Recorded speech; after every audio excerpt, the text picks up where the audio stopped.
사랑하는 승일교회 성도 여러분, 안녕하십니까? 오늘은 7월 24일 토요일 아침입니다. 어제 정부가 거리두기 새 방침을 발표했는데요. 현행 4단계가 2주 동안 연장된다는 그런 발표를 했습니다. 아마 여러분들 뵙는 날이 조금 더 뒤로 미뤄질 것 같은 그런 생각입니다. 우리가 이렇게 하나님 만나기가 어렵고 또 마음껏 예배드리기가 어려운 그런 시간들이 우리에게 찾아옵니다. 제가 느헤미야를 가지고 언택트 부흥회를 하는 이유가 다른 것은 아닙니다. 제가 설교를 잘해서 설교를 많이 하려고 하는 것도 아니고요. 이 어려운 시기에 우리가 신앙이라도 제대로 잡고 있어야 우리가 삶의 올바른 길을 갈 수 있기 때문에 언택트 부흥회를 진행한 것입니다. 여러분들 한 30분 정도 되는 짧은 시간이지만 그러나 매일매일 30분 동안 하나님의 말씀을 읽고 그리고 하나님 말씀을 듣고 그리고 함께 기도하는 시간을 가지셔서 여러분들의 신앙을 잘 지켜 나가시기를 소망합니다. 기도하고요. 오늘 말씀 함께 보겠습니다. 하나님, 성도들을 만나는 시기가 조금 더 뒤로 미뤄진 듯 합니다. 성도들을 보고 싶고 또한 저희들은 마음껏 주님께 부르짖고 예배드리고 싶은데 여러 가지 상황들이 어렵게 되어가고 있습니다.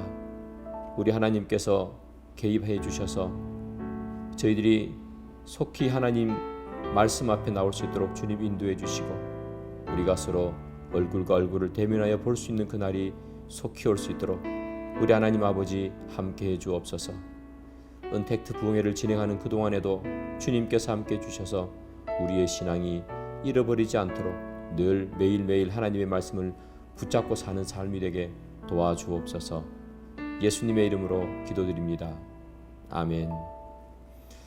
네, 오늘 함께 보실 하나님 말씀은요, 느헤미야 6장 1절부터 19절까지 말씀입니다. 느헤미야 6장 1절부터 19절까지. 산발락과 도비야와 아라비아 사람 게셈과 그 나머지 우리의 원수들이 내가 성벽을 건축하여 허물어진 틈을 남기지 아니하였다 함을 들었는데 그때는 내가 아직 성문에 문짝을 달지 못한 때였더라. 산발락과 게셈이 내게 사람을 보내어 이르기를 오라 우리가 오노 평지 한 촌에서 서로 만나자 하니 실상은 나를 해하고자 함이었더라. 내가 곧 그들에게 사자들을 보내어 이르기를 내가 이제 큰 역사를 하니 내려가지 못하겠노라. 어찌하여 역사를 중지하게 하고 너희에게로 내려가겠느냐 하매 그들이 4번이나 이같이 내게 사람을 보내되 나는 꽃같이 대답하였더니 산발랏이 5번째는 그 종자의 손에 봉하지 않은 편지를 들려 내게 보냈는데 그 글에 이르기를 이방 중에도 소문이 있고 가스무도 말하기를 너와 유다 사람들이 모반하려 하여 성벽을 건축한다 하나니 내가 그 말과 같이 왕이 되려 하는도다. 또 내가 선지자를 세워 예루살렘에서 너를 들어 선전하기를 유다의 왕이 있다 하게 하였으니 지금 이 말이 왕에게 들릴지라. 그런즉 너는 이제 오라 함께 의논하자 하였기로 내가 사람을 보내어 그에게 이르기를 내가 말한 바 이런 일은 없는 일이요 내 마음에서 지어낸 것이라 하였나니 이는 그들이 다 우리를 두렵게 하고자 하여 말하기를 그들의 손이 피곤하여 역사를 중지하고 이루지 못하리라 함이라. 이제 내 손을 힘입게 하옵소서 하였노라. 이후에 무헤다벨의 손자 들라야의 아들 스마야가 두문불출하기로 내가 그 집에 가니 그가 이르기를 그들이 너를 죽이러 올 터이니 우리가 하나님의 전으로 가서 외소 안에 머물고 그 문을 닫자. 저들이 반드시 밤에 와서 너를 죽이리라 하기로 내가 이르기를 나 같은 자가 어찌 도망하며 나 같은 몸이면 누가 외소에 들어가서 생명을 보존하겠느냐. 나는 들어가지 않겠노라 하고 깨달은즉 그는 하나님께서 보내신 바가 아니라 도비야와 산발렛에게 뇌물을 받고 내게 이런 예언을 함이라. 그들이 뇌물을 준 까닭은 나를 두렵게 하고 이렇게 함으로 범죄하게 하고 악한 말을 지어 나를 비방하려 함이었느니라. 내 하나님이여 도비야와 산발락과 여선지 노아다와 그 남은 선지자를 곧 나를 두렵게 하고자 한 자들의 소행을 기억하옵소서 하였노라. 성벽 역사가 52일 만인 엘룰월 25일에 끝나매 우리의 모든 대적과 주위에 있는 이방 족속들이 이를 듣고 다 두려워하여 크게 낙담하였으니 그들이 우리 하나님께서 이 역사를 이루신 것을 알미니라. 또한 그때에 유다의 귀족들이 여러 번 도비아에게 편지하였고 도비아의 편지도 그들에게 이르렀으니 도비아는 아라의 아들 스가냐의 사위가 되었고 도비아의 아들 여호하난도 베레가의 아들 무술람의 딸을 아내로 맞이하였으므로 유다에서 그와 동맹한 자가 많음이라. 그들이 도비아의 선행을 내 앞에 말하고 또 내 말도 그에게 전하매 도비아가 내게 편지하여 나를 두렵게 하고자 하였느니라. 아멘. 네, 말씀 잘 읽으셨죠? 예. 어제 살펴본 말씀은요, 느헤미야 5장 말씀이었죠. 느헤미야 5장에서는 이스라엘 안에 갈등이 생긴 것을 말씀드렸습니다. 열심히 성벽을 짓던 그 유다 백성들 가운데서 가난하고 힘든 사람들이 그들의 밭과 포도원과 집과 때로는 아이들까지 종으로 팔게 되고 상대적으로 부유했던 사람들은 그들의 부를 점점점 늘려가는 그런 일들이 있었습니다. 그래서 이 가난한 자가 살기가 너무 어려워져서 느헤미야에게 호소한 장면을 우리는 봤습니다. 이 부유했던 사람들은 율법을 지키지 않은 것이죠. 동족을 종으로 삼고 동족에게 이자를 받고 전당을 제파주는 그런 일들을 했던 것이죠. 이것이 율법에 어긋나기에 느헤미야가 불러서 다시 우리가 율법을 지키자 하면서 모든 사람들이 그렇게 하기로 결정한 거죠. 이 이스라엘 백성들의 이중성을 이야기합니다. 거룩한 성을 지으면서 그 동시에 그 손으로 동족을 종으로 삼고 하나님의 율법의 말씀을 어기는 삶, 그 삶에 대해서 말씀드렸고요. 우리도 또한 그런 삶을 충분히 살 수 있다. 그리고 살고 있다는 말씀을 드렸습니다. 우리가 이런 삶을 우리가 이제는 뒤로 하고 우리의 하나님의 말씀과 우리의 삶이 일치되는 삶을 살기를 노력하는 그런 저와 우리가 되기를 소망합니다. 오늘 본문 느헤미야 6장은요. 성벽 공사를 거의 다 마무리해가는 지점에서 생겨났던 이 대적들의 방해 작업과 그리고 이 성벽이 완성되는 장면을 그리고 있습니다. 먼저 느헤미야가요. 성벽을 거의 다 건축해 갈 때쯤에 이 산발랏이 방해를 하게 되죠. 이 산발랏은 이 느헤미야가 성벽을 건축한다라는 그 계획을 세울 때부터 위협했고 그리고 그 건축을 공사하는 그 과정 중에 계속해서 비방하고 위협하고 이랬던 산발랏이었어요. 그가 이제는 성벽의 완성이 거의 다 되어가자 지금도 또한 계속해서 공격하고 있는 모습을 보여줍니다. 이 느헤미야와 이 유다 백성들은요 성벽을 열심히 재건했습니다. 오늘 본문에 보니까 허물어진 틈을 거의 다 메꿨어요. 그리고 이제 성벽은 다 만들었습니다. 이제 남은 것은 뭐냐 하면 성문에 문짝만 달면 이제 성벽 재건이 다 끝나게 되는 거예요. 여러분이 성벽 공사가 오래 걸리지 그 문짝 따는 게 얼마나 오래 걸리겠습니까? 문짝만 있으면 달면 되는 거니까요. 이제 성벽이 사실 거의 다 완성된 거예요. 한 며칠만 있으면 공사가 끝나는 거죠. 이때 여러분 유대 백성들의 마음이 어땠을까 생각해 보십시오. 우리가 만약에 그때 공사에 참여하고 있었다면 우리의 마음이 어땠을까? 이제 문만 달면 성벽이 완공되니까 이제 다 했다. 며칠만 참자. 그런 마음들이 우리에게 있었을 겁니다. 그죠? 기쁜 마음과 뿌듯한 마음이겠죠. 한 손에는 무기를 들고 또 나머지 한 손으로 이렇게 연장을 들고 열심히 공사를 해서 쌓아왔으니까 이제 공사가 다 끝날 때쯤 되면 마음이 기쁘고 즐거웠을 거예요. 그런데 여러분 산발랏은 언제 공격을 합니까? 오늘 본문에 보면 문짝만 달면 공사가 끝나는 그 순간에 공격하는 거예요. 모든 사람들이 이제 공사가 다 끝났다고 생각하면서 조금은 긴장을 풀 때쯤에 공격하는 거예요. 산발랏이 여러분 어떻게 공격하는가 하면 오늘 본문에 보면요. 느헤미야에게 전가를 합니다.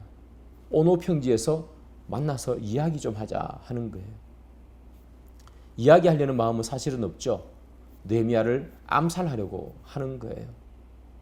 여러분 이제 공사가 다 끝나갈 즈음에 누구나 다 긴장이 조금은 풀어지는 그쯤에 그때 공격해요. 이전까지는 비난하고 조롱하고 그냥 위협만 했는데요. 이제는 어떤 공격을 하는가 하면 실질적으로 느헤미야를 죽이려고 암살하려고 그렇게 계획을 짜서 공격하는 거예요. 즉 다시 말하면요. 긴장이 늦추어졌을 때 모든 것이 다 끝나갈 때쯤 돼서 그때 가장 강한 공격을 하는 겁니다. 여러분 다윗이 가장 크게 무너졌을 때가 밧세바를 범했을 때잖아요. 이 다윗이 마귀 사탄에게 가장 큰 공격을 받았을 때가 밧세바를 범했을 때인데 그때가 언제냐 하면 다윗이 그가 세운 그 왕국이 튼튼하고 잘 세워져 나갈 때예요. 평안할 때입니다. 평안해서 긴장이 조금 떨어져 있을 때 마귀와 사탄은 가장 큰 공격을 하는 거죠. 우리도 언제 가장 큰 공격을 받는가 하면 긴장의 끈이 풀어지면 가장 큰 공격을 받아요. 여러분 우리가 비대면 예배 처음 했을 때는 얼마나 눈물을 흘렸습니까? 교회 가지 못해서 눈물을 흘렸잖아요. 성도 없이 카메라 보면서 예배 드리고 말씀하는 게 너무나 슬펐습니다. 그래서 우리 모두가 그때는 눈물도 흘리고 막 그렇게 예배 드릴 때도 정장을 입고 정시간에 맞추어서 허리를 펴고 핸드폰 앞에, TV 앞에, 컴퓨터 앞에 앉아서 예배를 드렸잖아요. 그런데 시간이 가니까 긴장이 풀리고 비대면 예배가 지속되고 하니까 어떻게 됩니까? 옷도 대충 입기도 하고 시간도 조금은 늦어졌다, 빨라졌다 하기도 하고 앉아서 예배 드리는 것도 집중하지 못하고 왔다 갔다 하면서 그냥 음성과 영상만 나올 때도 있었잖아요. 우리가 언제 가장 큰 공격을 받느냐? 처음에 비대면 예배 드릴 때 그때는 누구나 다 열심을 품고 주님 앞에 나왔는데 그것이 몇 차례 계속 진행되다 보니까 긴장이 풀려지고 그때 사탄과 마귀는 공격하는 거예요. 괜찮아. 이 정도 했으면 됐지. 그러면서 우리가 조금씩 풀어지는 거죠. 신앙의 가장 큰 위기는 언제 올까요? 상대방이 공격할 때 오지 않습니다. 평안하다고 생각할 때 공격이 오는 것이죠. 이만하면 됐다고 생각할 때 공격이 오는 겁니다. 그래서 늘 무너지는 것은 외부의 강한 공격이 아니라 내가 내 마음을 지키지 못할 때 무너지게 되어 있습니다. 사랑하는 여러분, 지금은 비대면 예배로 드리고 있죠. 처음이 아니라 여러분 반복되고 있잖아요. 이때도 여러분 긴장의 끈을 놓지 마시고 꼭 정해진 시간에 하나님의 말씀 앞에 와서 간절한 마음으로 예배를 드리길 바라고요. 예배뿐만 아니라 평소의 삶도 마찬가지입니다. 우리가 지금 이 시대 우리가 꼭 긴장의 끈을 놓지 말고 하나님 말씀 앞에 꼭 달려오는 그런 여러분이 되기를 소망합니다. 여러분 이 산발랏의 이런 공격이 끝이 났어요. 암살하려는 계획이 수표로 돌아갔습니다. 그러자 이 산발랏과 그의 종이었던 도비아는 또 힘을 합쳐서 느헤미야를 공격하죠. 첫 번째 공격은 암살을 하겠다는 공격이었다면 이것이 실패하자 두 번째 공격은 뭐냐 하면 이제는 암살이 아니라 이 느헤미야를 율법을 어기게 만들고 그러므로 말미암아 사람들로부터 비난받고 조롱받게 만들려고 하는 공격을 펼칩니다. 어떤 공격인가 하면요. 이 산발랏과 도비아가요. 제사장 중에 이 스마야라는 사람이 있습니다. 스마야에게 뇌물을 주고요. 그 사람에게 느헤미야에게 예언을 하게 만들었습니다. 그러자 이 스마야가 뇌물을 받고요, 느헤미야에게 예언을 하는데 어떤 예언을 하는가 하면 이 산발락과 도비야가 느헤미야를 죽이려고 밤에 오니까 그것을 피해야 된다. 그러니까 그것을 피하려면 어디로 가야 되는가 하면 외소로 가서 피하자. 이렇게 느헤미야에게 예언을 한 것입니다. 뇌물을 받고 예언을 한 거죠. 여기 밤에 공격하니까 느헤미야로부터 하는 말, 우리가 외소에 가서 몸을 숨기고 피하자 이렇게 얘기하죠. 여기서 외소라는 곳은 어딘가 하면 성전의 현관과 지성소 사이에 있는 장소예요. 즉 다시 말하면 지성소 바로 앞에 있는 성소를 말합니다. 스마야가 느헤미야에게 성소로 가서 숨자 이렇게 얘기합니다. 여러분, 느헤미야는요, 이때 이 스마야가 하는 말이 뇌물을 받고 그에게 거짓 예언을 한다는 것을 알고 있었어요. 그래서 이 느헤미야가 거절합니다. 느헤미야는요, 그것을 어떻게 알았는가? 그가 말하는 것이 거짓이라는 것을 어떻게 알았는가? 그것은 여러분, 이 외소라는 곳, 성소에는 제사장 이외에는 아무도 들어갈 수가 없습니다. 그런데 하나님께서 이 느헤미야에게 그런 예언을 했다고요? 제사장 이외에는 아무도 들어갈 수 없는 곳에 느헤미야에게 들어가서 목숨을 살려달라고 그렇게 하라고 하나님께서 예언했다는 것은 있을 수 없는 일이죠. 느헤미야가 그것을 알고 거부하게 됩니다.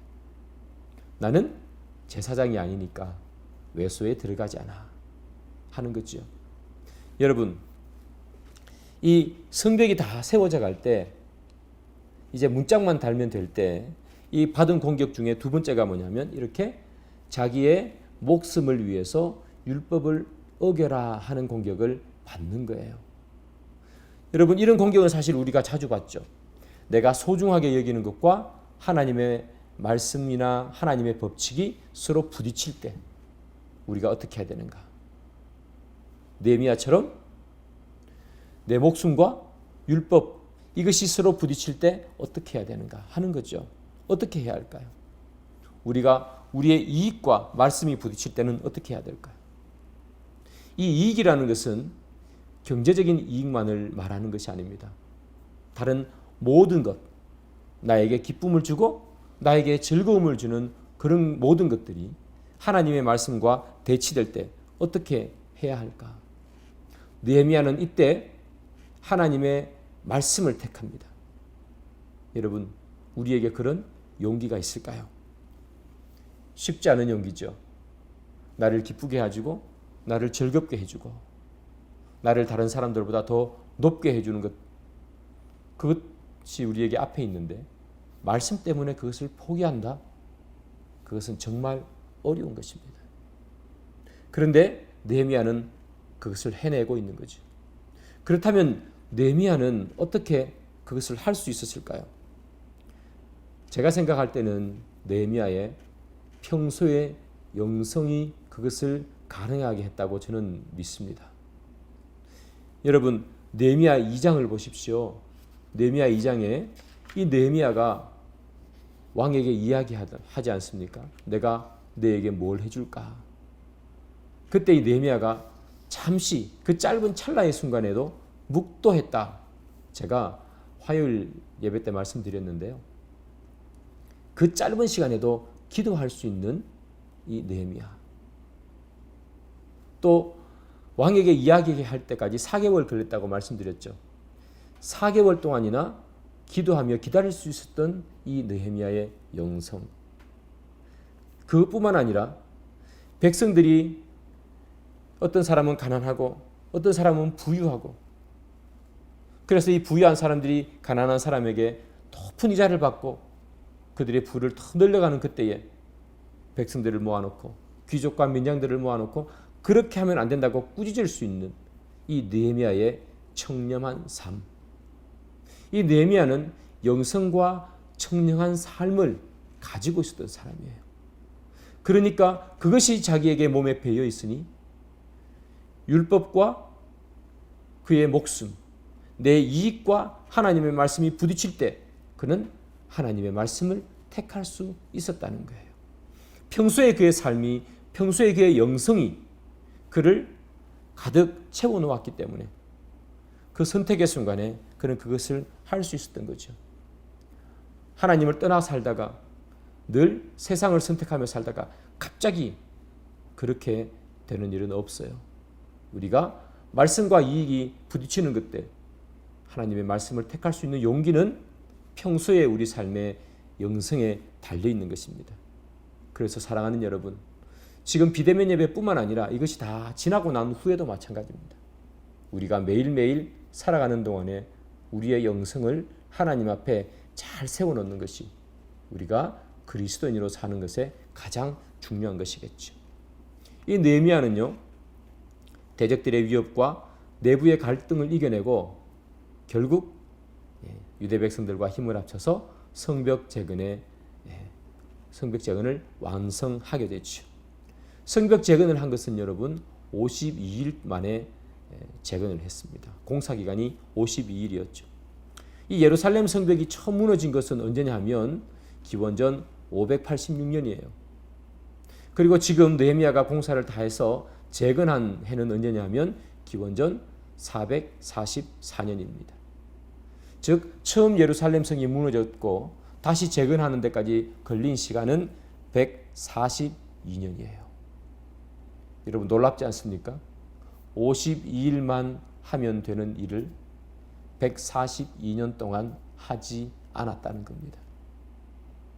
52일만 힘을 합쳐서 성벽을 재건하면 그 무너진 성이 다시 세워지는데 142년을 그냥 그대로 방치해 둔 거예요.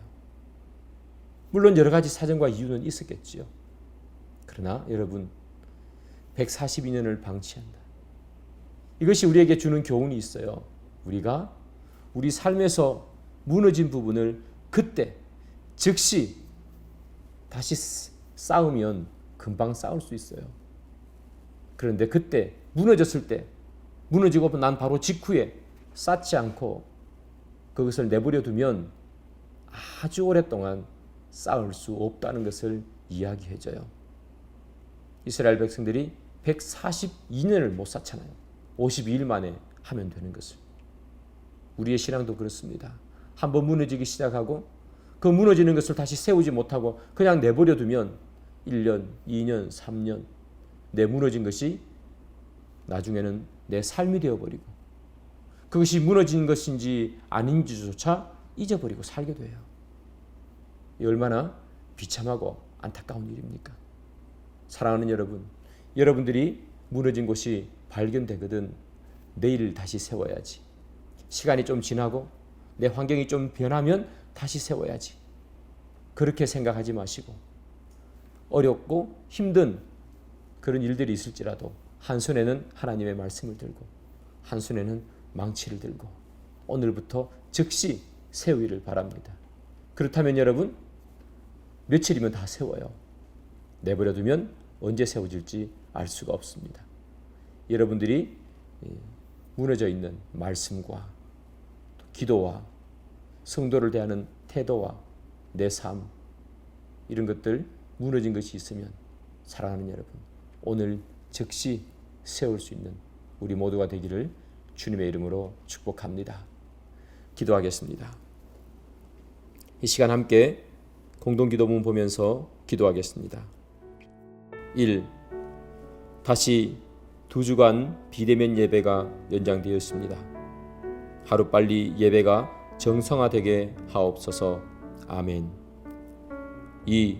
우리의 무너진 부분이 어디에 있는지 확인하게 하시고 속히 그곳을 다시 세울 수 있는 용기를 허락하옵소서.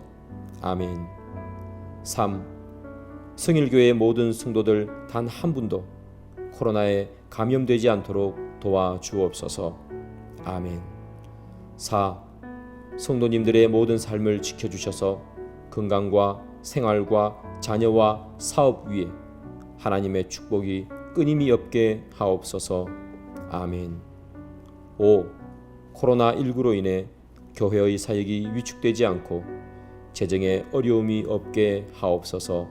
아멘. 6. 주일학교 학생들과 이들을 위해 기도하는 선생님들을 축복하시고 우리 교회를 통해 교회와 나라와 민족을 이끄는 아이들이 자라게 하옵소서. 아멘. 7. 각지에 있는 선교사님들과 함께 하셔서 그들의 건강과 사역 위에 기름을 부어 주옵소서. 아멘. 함께 기도하겠습니다. 주님, 오늘 또한 느헤미야의 6장의 말씀을 통해서 저희들이 주님의 음성을 듣습니다. 저희들이 무너진 부분이 있다면 미루지 말고 오늘 즉시 다시 세울 수 있는 용기와 환경을 저희들에게 허락하여 주시고, 주님, 다시 얼굴을 보며 예배드리지 못하는 기간이 연장이 되었습니다.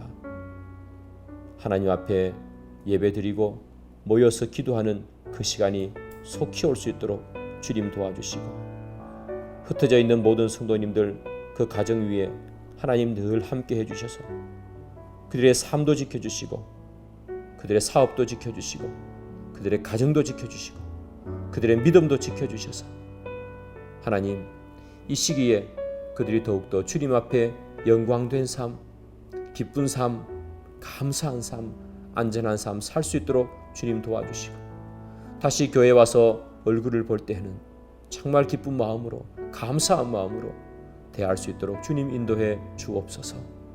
예수님의 이름으로 기도드립니다. 아멘. 네, 계속해서 하나님 말씀 보시고요, 꼭 기도하시고 오늘 하루를 시작하시기 바랍니다.